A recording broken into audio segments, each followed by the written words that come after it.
प्रणाम, मैं हूँ ज्योतिषाचार्य पुनीत शर्मा। चलिए जानते हैं औषधि गुणवत्ता को बढ़ाने के लिए औषधि को घर के अंदर किस डायरेक्शन में रखने से ज़्यादा लाभ मिल सकता है। हर एक इंसान घर के अंदर किसी न किसी रूप में मेडिसिन्स को लेके आ जाता है। अब मेडिसिन्स आपने अगर एप्रोप्रिएट तरीके से इस्तेमाल नहीं की, यानी कि उसे वास्तु के अनुकूल दिशा में नहीं रखा, तो उनकी गुणवत्ता से आपको जो लाभ मिलना चाहिए और जिस स्वास्थ्य की कामना से आप मेडिसिन्स को खाते हैं, यूज़ करते हैं, उनका लाभ आपको नहीं मिलेगा। जानते हैं कौन सी ऐसी दिशाएं हैं जहाँ पे मेडिसिन्स को रखने से उसकी गुणवत्ता बढ़ाई जा सकती है। और साथ साथ में आज मैं आपको एक ऐसी रेमेडी भी देने वाली हूँ जिससे आपके घर के अंदर हीलिंग की जो एनर्जी है, यानी कि वो ऊर्जा जो आपके स्वास्थ्य को बेहतर करेगी, घर के सदस्यों के स्वास्थ्य को बेहतर करेगी, वो कैसे जनरेट की जा सकती है, वो रेमेडी आज मैं आप लोगों से शेयर करूँगी। इसलिए इस वीडियो को एंड तक ज़रूर देखिएगा। आप लोगों को मैं तहे दिल से धन्यवाद देना चाहती हूँ, क्योंकि मेरे चैनल के सब्सक्राइबर्स थोड़े से समय में ही इस स्पीड से बढ़ते जा रहे हैं कि ये मोटिवेशन है मेरे लिए। इसीलिए मुझे सबसे पहले चर्चा करते हैं वास्तु अनुकूल उस दिशा की जहाँ पे मेडिसिन्स की गुणवत्ता सबसे ज़्यादा बढ़ जाती है, यानी कि नॉर्थ ईस्ट की दिशा को हीलिंग का जोन कहा जाता है। अगर आपके पास में यहाँ पे पर्याप्त स्थान है, स्पेस है, तो आप अपनी मेडिसिन्स को यहीं पे रखने का नियम बनाएं। और अगर आप यहाँ पे मेडिसिन्स किसी भी कारणवश नहीं रख सकते हैं, तो आपके पास में जो दूसरी वास्तु सम्मत दिशा है वो है ईस्ट की दिशा। और इसके बाद में आपके पास में नॉर्थ ईस्ट भी एक ऐसी दिशा है जहाँ पे आप मेडिसिन्स को रख सकते हैं। और अगर आपके पास में ये तीनों दिशाओं में कोई भी जगह नहीं है, तो आप नॉर्थ में भी मेडिसिन्स को प्लेस कर सकते हैं। अब इसके बाद में जिन दिशाओं में मेडिसिन्स को नहीं रखना चाहिए, बात उन दिशाओं की भी कर लेते हैं, क्योंकि बहुत बार ऐसे होता है कि हम मेडिसिन्स की डिपेंडेंसी के बिना चल ही नहीं पाते। उसका कारण होता है कि हमने अपने मेडिसिन्स को या तो साउथ में रखा होता है, और कई बार ऐसा होता है कि जो भी मेडिसिन्स हम लेके आते हैं वो मेडिसिन्स हम लोगों को बिल्कुल भी शरीर को स्वास्थ्य लाभ देने के बजाय साइड इफ़ेक्ट्स ज़्यादा देने शुरू कर देती है। तो वो जोन हमारी होती है ईस्ट साउथ ईस्ट की जोन, जहाँ पे मेडिसिन्स को नहीं रखना चाहिए और हमने वहाँ पे उन्हें प्लेस किया होता है। बहुत बार हमने देखा है कि आपकी मेडिसिन्स डे बाय डे कम होने की बजाय बढ़ जाती हैं, आपकी उनकी क्वांटिटी बढ़ जाएगी, या उनकी जो जितने मिलीग्राम आपको रिकमेंड की गई, आप दूसरी बार डॉक्टर को दिखाने गए, उसने कहा कि नहीं जी, आप 50 mg खा रहे थे, आप 100 mg के ऊपर आ जाइए। तो ऐसी कौन से कारण है आपके लिए? जो दिशाएं हैं उनका चुनाव करते वक्त ये जरूर देखिए कि आपकी जो मेडिसिन है जो बिल्कुल भी नहीं रखनी चाहिए, वो 3 दिशाएं तो बहुत ध्यान देना है।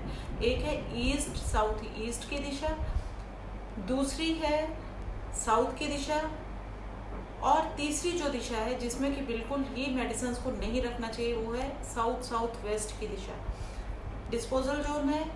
और east south east is churning zone.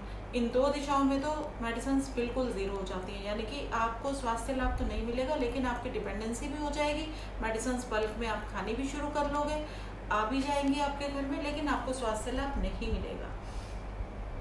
अब अगर हमारे पास में नॉर्थ ईस्ट और ईस्ट में कोई पर्याप्त स्थान ही नहीं है मेडिसिन को रखने का, तो क्या आप उन्हें वहाँ नहीं रख सकते? तो कहाँ रखें? आप देखिएगा कि आपके बेडरूम की भी कोई एक पर्टिकुलर जोन होती है। आप अपने पर्टिकुलर बेडरूम के अंदर नॉर्थ ईस्ट की जो दिशा है वहाँ पे मेडिसिन के लिए प्रयोजन कीजिए, वहाँ पे स्थान चुनिए। अगर आपके पास में कोई भी समाधान नहीं है और आपने मेडिसिन को उठा के किचन में रख दिया, ये तो बहुत ज़्यादा खराबी की जगह होती है। किचन में भी मेडिसिन को कभी मत रखिए।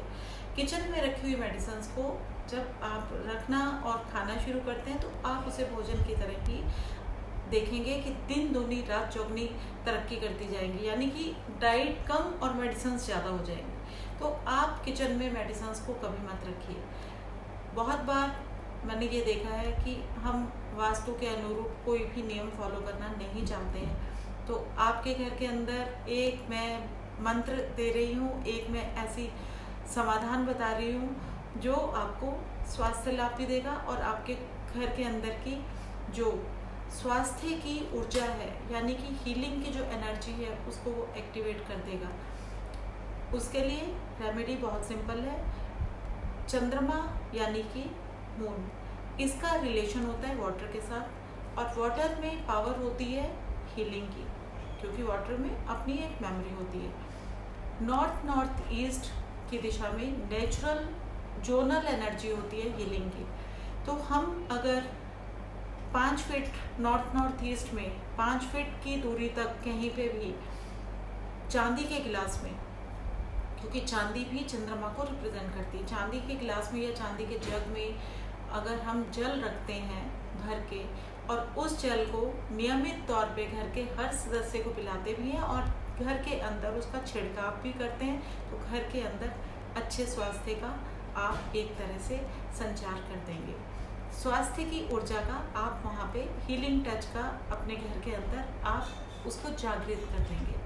तो ये वो महा उपाय है जिसे अगर आप करते हैं, अपनाते हैं, तो आप एक कल्याणकारी मार्ग के ऊपर। इसके साथ साथ चंद्रमा की जो दिशा है नॉर्थ वेस्ट की दिशा है। अगर आप हम लोगों से अभिमंत्रित किए हुए चंद्र यंत्र को मंगवाते हैं, साथ में आपको एक सेट दूंगी मैं जो हमने एनर्जाइज किया हुआ है स्वास्थ्य की दृष्टि से, और हर घर के लिए मैं रिकमेंड करती हूँ हमेशा कि नॉर्थ वेस्ट के अंदर आप एक पिरामिड और एक चंद्र यंत्र हम लोगों से अभिमंत्रित किया हुआ लेके जाएं, वहाँ पे प्लेस करें, ताकि आपके घर के अंदर अगर कोई भी स्वास्थ्य की समस्या लगातार लंबे समय से चलती जा रही है, उससे आपको एक समाधान मिल सके। और आपके घर के सदस्य जो हैं उनके अच्छे स्वास्थ्य की कामना के लिए आप लोगों को मैं एक नियम हमेशा बताती हूँ, वो है सूर्य पूजा का। सूर्य की एनर्जीज जो है आप लोगों में अच्छे इम्यून सिस्टम को बना देती है, इसलिए सूर्य पूजा से अपने दिनचर्या को शुरू करें। नॉर्थ ईस्ट की जो एनर्जीज हैं उनको आप अपने मेडिसिन्स में कैप्चर करने के लिए मेडिसिन बॉक्स को नॉर्थ ईस्ट में रखें। अगर आपके पास में पर्याप्त स्थान नहीं है तो मेरे दिए हुए 2 मैजिकल रेमेडीज़ को अपनी लाइफ में ज़रूर अपनाएं और अपना फीडबैक हमें देना ना भूलें। आप लोगों के अच्छे स्वास्थ्य की कामना के साथ ही मैं अपने शब्दों को विराम देती हूँ। फिर मिलेंगे। नमस्कार।